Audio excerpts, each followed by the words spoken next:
Hopefully not too much instruction, but just the right things. Oh, and he caught him. That's in it for him. And Soto Makikomi there. That was amazing. स्वागत है आपका एनजीटीवी में। मैं हूं अबुल कलाम और आज हम मौजूद हैं यहां संतूर होटल में, जहां एक बड़ा फंक्शन यहां ऑर्गेनाइज़ किया गया है। भारत से जो यहां पैरा ओलंपियंस से जो टीम है हमारी, वो पहली बार पेरिस गई थी और पेरिस से वहां हमारे जो यहाँ इस देश के 2 प्लेयर जो हैं वो एक ब्रॉन्ज जीत कर लाए हैं और दूसरे 7th पोजीशन पर रहे। किन किन हालातों से गुजर कर वो उन्होंने अपनी ये यात्रा की है, उनसे हम बात करेंगे आइए। और हम आपको यहाँ ये भी बता दें कि यहाँ हमारे देश की जो वर्क ऑर्गेनाइजेशन है, यानी कि world organisation of religions and knowledge नामी जो एक संस्था है जो कैंपेशन के लिए वर्क करती है, उसके भी आप देखेंगे यहाँ ये तमाम ये लोग वर्कर्स हैं, यहाँ बैठे हुए हैं। महिलाएं भी हैं यहाँ और ये पुरुष वर्कर्स भी हैं वर्क की जानिब से।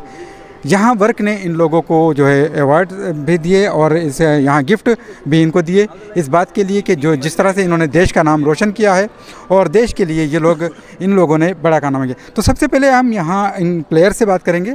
आइए इन प्लेयर से पहले बात करते हैं, जानते हैं कि किस तरह से इनकी यात्रा शुरू हुई। सबसे पहले आपका अपना इंट्रोडक्शन बता दीजिए। मैं कपिल परमार, मैं ब्लाइंड जूडो से इंडिया के लिए ओलंपिक में ब्रॉन्ज मेडल लाया, वो भी इतिहास से पहली बार जूडो में ब्लाइंड में मेडल आया है। तो मैं सभी को धन्यवाद देता हूँ और आपकी टीम को भी बहुत बहुत धन्यवाद। सबसे पहले आपसे ये जानना चाहेंगे कि ये यात्रा आपकी किस तरह से शुरू हुई, कहाँ किस तरह से आप इस ओलंपियन से पहुँचे?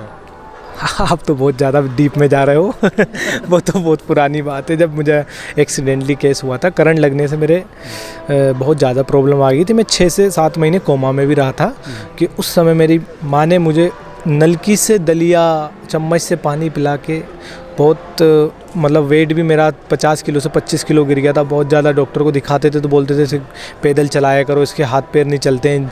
मैं कहता था कि मम्मी यहाँ से दर्द हो रहा, ये हाथ झिनझिनी, ये हाथ ऐसा हो रहा।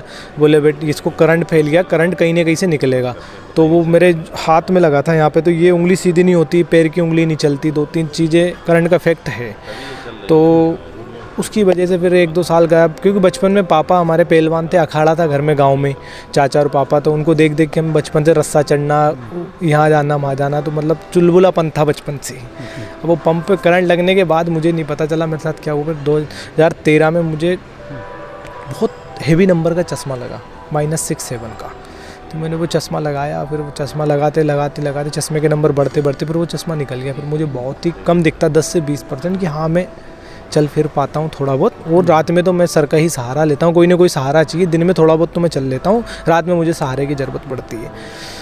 फिर मम्मी ने बोला, फिर मेरे को सर से एक उसमें मुलाकात हुई। सर ने बोला कि मैं ब्लाइंड जूडो के लिए काम करता हूँ और मैं ये हूँ वो। उनने अपना कार्ड दिया, मैंने एक बार उनको फ़ोन लगाया। तो वैसे मैं बहुत स्मार्ट और अच्छे तरीके से घर पे से रहना खाना, तो सर को दिखा नहीं। सर का बहुत बच्चों ने ऑब्जेक्शन लिया कि सर ये ब्लाइंड नहीं है, ये फर्जी है, और वैसा करके। तो सर ने मुझे भगा दिया था कि नहीं आप। फिर सर ने मेरी हॉस्पिटल में शिकायत लोगों ने की थी, वो देखी। फिर मेरे डॉक्यूमेंट्स देखे, फिर वो एम्स में मेरा इलाज चल रहा था वो देखा कि फिर वो इनने देखा कि इसका लेज़र वाला ऑपरेशन हो सकता है क्या, ये ठीक हो सकता है। तो वो नहीं पॉसिबल हुआ क्योंकि मेरी आँखों की नसें सूख गई है। जो आँख में बोलते हैं कि एक ऑयल टाइप से, रात में अपन सोते हैं आँख इस तरफ जाती तो ऑयल फैला होता, वो ऑयल सूख गया। तो उसकी वजह से मुझे कुछ नहीं दिखता रात में, तो दिन में थोड़ा बहुत दिखता है। इसके बाद फिर आपने इसमें कदम रखा जूडो में। इसकी प्रैक्टिस कितने साल की? उसके बाद में तो अब करता था मैं, मतलब जिम करना और साइकिलिंग और ये वो जो भी बहुत सी चीज़ें थी वो लाइफ में चलती रहती। गांव में थे, गांव में वही है कि घी दूध खाना, अपना देसी अपना काम करना, सुबह से लेकर शाम तक स्कूल जाना, स्कूल से आना। तो फिर 10th की 9th की बात है कि मेरे को बिल्कुल दिखना बंद हो गया। तो फिर मैंने उसके बावजूद यानी कि आपने हिम्मत नहीं हारी और बढ़ते गए आप आगे, और आज आप ये ब्रॉन्ज लेकर यहाँ पहुँचे। और सर ने हमें एक बार 2019 में मौका दिया कॉमनवेल्थ में, उसमें मेरा गोल्ड आया। फिर कोरोना काल आ गया, उसमें हमने घर पे करा। फिर सर ने मोटिवेशन कि करते रहो, ये लॉकडाउन खुलेगा तो कॉम्पिटिशन है, करते रहो। 1-2 साल लॉकडाउन में पड़े रहे, समाज सेवा करी हम लोगों ने भी। पैकेट रोटी के बना के चौराहे से जो रोड से निकलते थे उनको बांटते थे, पानी पिलाते थे उन लोगों को। बहुत लोग बस में नहीं बिठाते, उनको बस में ट्रक में बिठवाते थे, उनकी हेल्प करते थे। मतलब अब जब आप ये ब्रॉन्ज जीत के लाए हैं देश के लिए, किसको इसका श्रेय पहुंचा? मैंने अपने कोच को ही दिया, क्योंकि 5 तारीख को मेरी फ़ाइट थी और 5 तारीख को टीचर डे था। वो बहुत बड़ा दिन रहता है। और जब मेरी फ़ाइट है, मेरा ब्रॉन्ज आया, सर बहुत रोए। मैंने जाके सर को मेडल पहनाया है कि सर आपके लिए है। बहुत बड़ी बात है ये कि देखिए यहाँ इन्होंने ये जो ब्रॉन्ज़ यहाँ से जीता, उसका 5 तारीख जो 5 सितंबर जो टीचर्स डे मनाया जाता है, उस दिन उन्होंने अपना ये सारा श्रेय अपने टीचर को ही दिया। और ये एक अच्छा जो है इनका ये कदम रहा है जिस तरह से। आइए दूसरे भी हमारे साथ यहाँ एक जूडो प्लेयर हैं। कोकिला, आप बताएं अपना थोड़ा सा। मैं 48 J2 कैटेगरी में खेलती हूँ जूडो, और 2018 में मैंने शुरू किया था, और मैं 2018 में नवल सर से मिली थी। इसके बाद उन्होंने मतलब सपोर्ट किया मुझे, मैं यहाँ तक पहुँच गई हूँ। मतलब आपको बचपन से ही शौक था या अचानक आप मिली हो तो इस तरह से हुआ? मुझे वैसे गेम में खेलना था, मतलब उस टाइम तो था, जुनून था कि खेलना है, कोई गेम खेलना है। लेकिन पापा बोलते थे अभी नहीं, क्योंकि आपको चोट लग सकती, नहीं तो आप चोट मार के आ सकते हो, इसीलिए अभी नहीं। लेकिन फिर पता चला कि ब्लाइंड गेम भी होते, तो फिर मेरे को खुशी हुई कि मैं खेल सकती हूँ, तो उसके बाद मैंने शुरू किया। पापा ने बहुत सपोर्ट किया। तो पहली बार आप ये गई पैरा ओलंपियम में, और आप वहाँ से जो है अपने 7th पोजीशन लेकर आई, क्या कहेंगे? मैंने मेरा बेस्ट दिया था, और मेडल नहीं आया वो कह सकते हैं, और मेहनत की ज़रूरत है।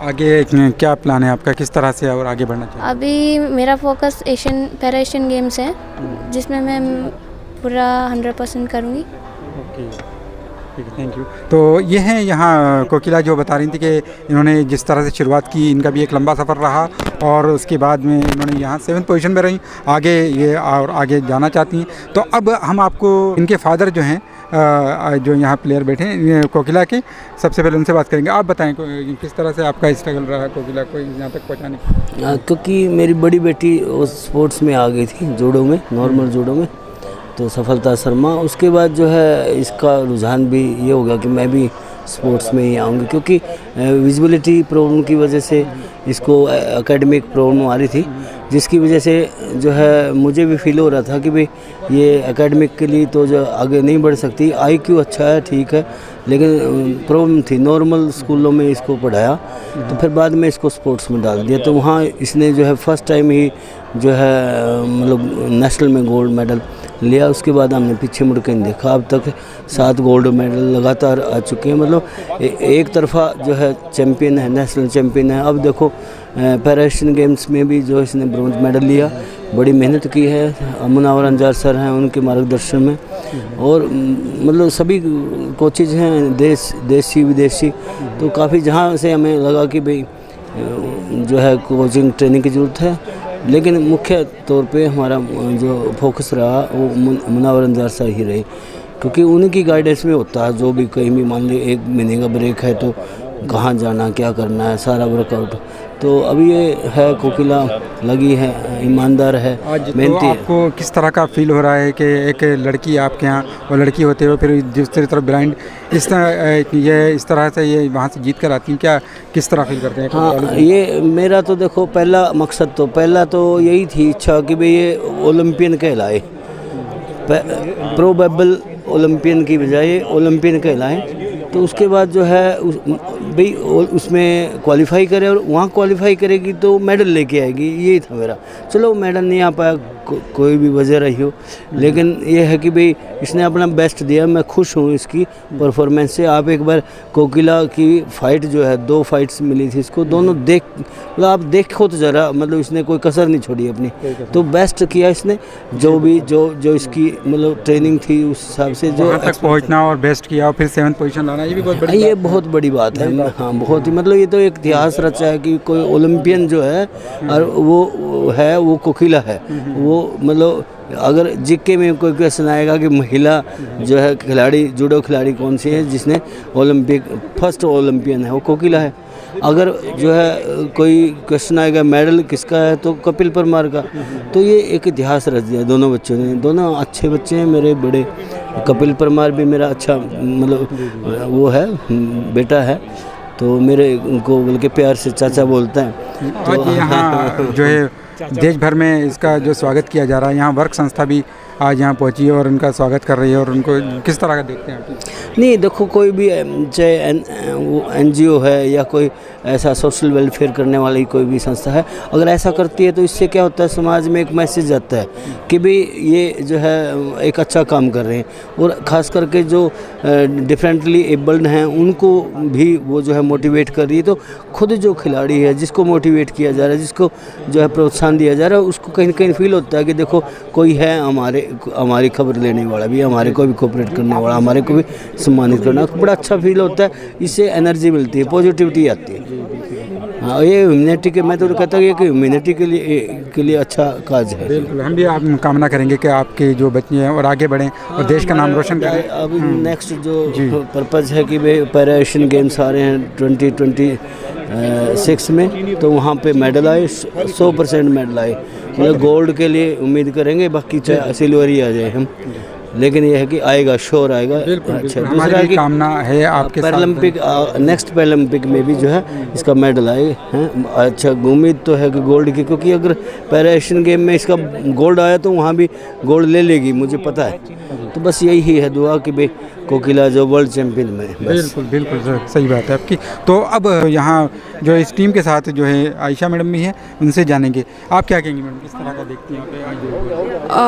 डेफिनेटली एक गेम के नाम पे मेडल जीतना और to make the country proud, ये सब चीज़ें अपनी जगह हैं। बट हमारी एसोसिएशन जो Indian blind and para judo association है, जो कि मुनव्वर सर ने फाउंड करी थी आज से 12 साल पहले, उसमें हम लोग का बेसिक एम जो हम लोगों ने शुरू किया था, बिकॉज वी डिडंट थिंक कि हम इतनी जल्दी इस मुकाम पे पहुंच जाएंगे। उस वक्त जिस जज्बे से हम लोग ने शुरू किया था कि डेफिनेटली स्पोर्ट में है, स्पोर्ट एक चीज़ है, बट दूसरा ये था कि इंडिया में अनफॉर्चुनेटली एक डिसेबल्ड बच्चा जिस भी घर में पैदा होता है, तो पेरेंट्स बिल्कुल क्लैंप अप कर जाते हैं, उस बच्चे को अंदर बंद कर देते हैं और they are ashamed to say कि हाँ हमारा बच्चा डिसेबल्ड है, या उसको मेन स्ट्रीम में नहीं लाते हैं। तो हम लोग की ये उम्मीद थी, ये कोशिश थी कि हम लोग उन बच्चों को मेन स्ट्रीम में ला सकें और पेरेंट्स को ये रियलाइज़ करा सकें कि अल्लाह ताला की मर्ज़ी है कि हमारे हाथ पैर सलामत हैं और किसी के नहीं हैं, या आँखें हैं और नहीं हैं, तो उसको हम उसमें से कैसे बेस्ट कर सकते हैं, and just to bring them into the mainstream society, कि जिससे कि और अवेयरनेस बढ़े।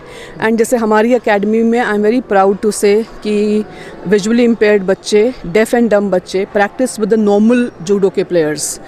होता क्या है कि जब हम एज एन इंडिविजुअल एक डिसेबल्ड बच्चे को या इंडिविजुअल को देखते हैं तो हमें नहीं पता हम रिएक्ट कैसे करें, बट अगर हमारे बच्चे डिसेबल्ड बच्चों के साथ प्रैक्टिस करते हैं तो वो जो एक टैबू है, एक जो ये है कि क्या करें, वो चीज़ ख़त्म हो जाती है।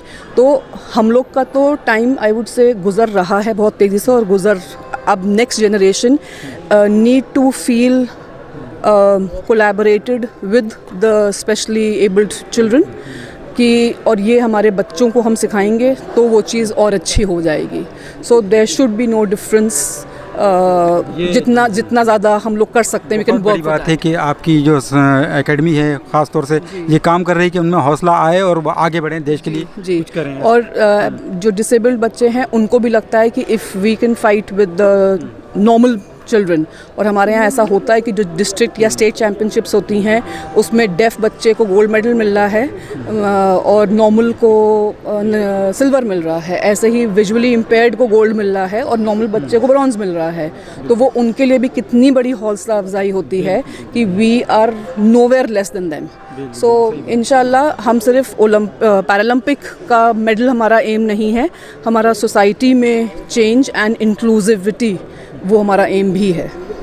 वर्क संस्था के लिए क्या कहेंगे आप, जिस तरह से आज ये वर्क संस्था वाले जो यहाँ? हाँ, it was a very pleasant surprise, हम लोग बहुत खुश हैं, we feeling very honoured, and हमें इस संस्था के बारे में बहुत अवेयरनेस नहीं थी, अभी हम आप लोग से यही डिस्कस कर रहे थे, and we would love to be a part of it, और जो हम लोग कर सकते हैं, अनफॉर्चुनेटली आई डोंट थिंक जो हम लोग का शेड्यूल है, टाइम है, हमें नहीं लगता कि हम उतना टाइम दे पाएंगे, बट हम वही इनसे समझ रहे थे कि किस तरीके से हम अपना इनपुट दे सकते हैं। जी, परसों ही हम लोग लौटे हैं पेरिस से, जिसमें कि हमने 29 पदक जीते थे सारे ओवरऑल पेरिस में भारत ने।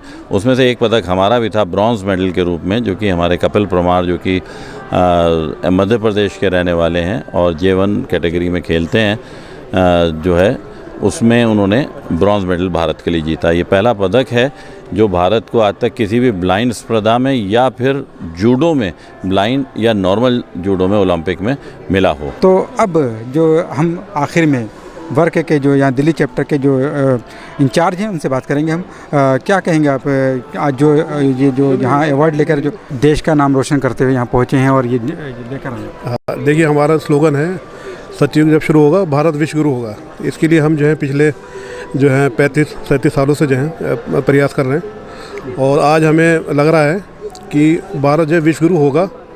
और कैसे होगा वो तो भाई हमारे सामने बैठे हैं, यही लोग जो हैं लेके आएंगे। आज हमें जो है पूरा विश्वास है, पूरा यकीन हो गया है।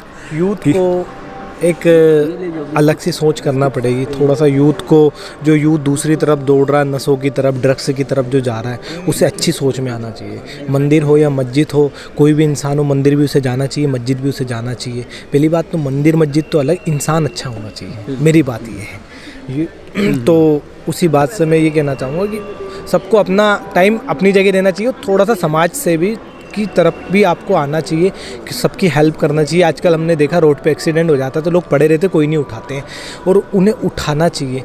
आपको दुआ मिलेगी, ऊपर वाला तो देख रहा, कोई नहीं देख रहा, उससे क्या मतलब, ऊपर वाला तो देखने वाला, उसकी लाठी में बहुत दम है। तो आप सबकी हेल्प करें। जैसे इनके समाज से भी ग्रुप है, उससे अभी आज हमें बहुत अच्छी मोटिवेशनल वो मिला कि ये आए, हमें सोल गिफ्ट की, बहुत सारा गिफ्ट हम खोल के देखेंगे। तो और इनकी वीडियो हम अपनी सोशल मीडिया पे डालेंगे, उनसे इनके फॉलोवर भी बढ़ेंगे और इनसे लोग जुड़ेंगे। मैं तो इनसे बोला, अभी आईडी मांगी मैंने इनकी, आप मुझे टैग करना, मैं उसको वायरल करूँगा। जी सही बात है। जी तो भविष्य जो है इन्हीं के हाथों में है और ऐसे लोग जो हैं भारत को विश्व गुरु बनाएंगे। और जो हम सालों से प्रयास करते आ रहे हैं तो हमें अब दिखाई दे रहा है। और मैं चाहता हूं कि आज का जो इवेंट जो हुआ है यहाँ पर, हमारी जो मुलाकात हुई है, तो हमारे जो है इरफान भाई साथ में बैठे हैं, तो मैं चाहता हूं कि इनका योगदान है आज का, तो इनसे भी बात का आप करें। जी इरफान साहब, क्या कहेंगे आप, किस तरह के देखते हैं आप? बहुत खुशी हो रही है कि हमारे बच्चे जो है ना हमारा देश का नाम रोशन कर रहे हैं। और जैसे कि हमारा स्लोगन है कि भारत को विश्व गुरु बनाना है, और उसी पथ पर चलकर ये हमारे देश को, ये हमारा यूथ जो है ना, यही हमारा कल है और यही आगे चल के हमारे देश को विश्व गुरु जल्द ही बनाएगा। अब बहुत लंबा टाइम नहीं रहा है। अब यही देखिए, बच्ची है अभी कितनी, 20 इयर्स की है, अभी इसका 7 नंबर है, मगर आगे चल के ये ज़रूर एक नहीं 20 गोल्ड मेडल लेके आएगी, हमारी ये दुआ है। तो हम सबको मिल के काम करना, ऐसे बच्चों को मोटिवेट करना बहुत ज़रूरी है। आप किसी तरह से कीजिए, आप सिर्फ ताली बजा दिए, इनके लिए बहुत बड़ा हौसला होगा। मगर हम देख लिए हमारे जितनी भी वर्क की टीम है, ये लोग अलग अलग जगह से आए हैं सिर्फ इस वजह से कि इनको प्रोत्साहन मिले, और इन लोगों को जो प्रोत्साहन मिलेगा तो ये और बढ़ चढ़ के काम करेंगे। देश प्रेम इनका और जो है ना बढ़ेगा कि हाँ, हमारे देश में इतने भी प्रेमी हैं, इतने प्रेमी हैं जो हमें इतना बढ़ा रहे हैं, दूर से आए हैं, हमारा प्रोत्साहन कर रहे हैं। तो आगे चल के यही हमारा देश का भविष्य, और बहुत जल्दी ही हम विश्व गुरु बनने जा रहे हैं, मुझे पूरा यकीन है। जी बिल्कुल, बहुत बहुत शुक्रिया आपका। तो जिस तरह से आपने देखा कि यहाँ हमारे तमाम लोगों से बात हुई, यहाँ के प्लेयर से भी बात हुई, और जो एकेडमी, जो जूडो एकेडमी चला रहे हैं उन लोगों से भी बात हुई, और साथ ही यहाँ जो वर्क संस्था के जो लोग पहुँचे हैं और वर्क संस्था ने जिस तरह से यहाँ अपना किरदार अदा किया है, उसको देखकर, इन सब बातों को देखकर जो चीज़ एक बात निकल कर आई वो यही है कि लोगों को ऐसे हर फर्द को हौसला उनका बढ़ाने की ज़रूरत है, उनको मोटिवेट करने की ज़रूरत है। मोटिवेशन जब मिलता है इंसान को तो इंसान बहुत कुछ कर गुजरता है। और देश को अगर विश्व गुरु बनाना, जिस तरह से बात आई, तो उसके लिए सबसे पहला काम, सबसे बड़ा काम जो वो यही है कि कोई भी किसी कंडीशन में भी है, कुछ कितना भी काम कर ले, तो उसको हमें प्रोत्साहन करें, उसका हौसला बढ़ाएं और उसको आगे बढ़ाने की यही तमाम कोशिशें जिस तरह की यहाँ वर्क की जानिब से आज दिखाई दी हैं। NGTV के लिए नई दिल्ली से Abul Kalam. NGTV, the voice of common people।